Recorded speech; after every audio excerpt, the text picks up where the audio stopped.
സങ്കീർത്തനങ്ങൾ അധ്യായം 4. ദൈവത്തിൽ ആനന്ദവും സുരക്ഷിതത്വവും.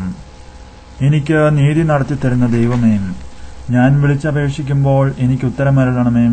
ഞെരുക്കത്തിൽ എനിക്ക് അങ്ങ് അഭയമരുളയും. കാരുണ്യപൂർവ്വം എന്റെ പ്രാർത്ഥന കേൾക്കണമേ. മാനവരെ, എത്രനാൾ നിങ്ങൾ എന്റെ അഭിമാനത്തിന് ക്ഷതമേൽപ്പിക്കും? എത്രനാൾ നിങ്ങൾ പൊള്ളവാക്കുകളിൽ രസിച്ച് വ്യാജമന്വേഷിക്കും?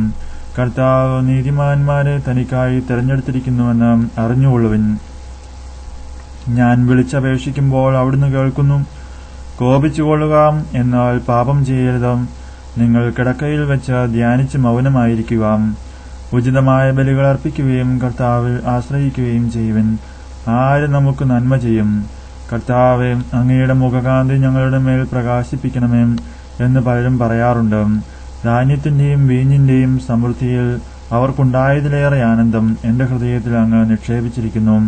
ഞാൻ പ്രശാന്തമായി കിടന്നുറങ്ങും. എന്തെന്നാൽ കർത്താവെ, അങ്ങ് തന്നെയാണ് എനിക്ക് സുരക്ഷിതത്വം നൽകുന്നത്. നമ്മുടെ കർത്താവായ മിശിഹായ്ക്ക് സ്തുതി.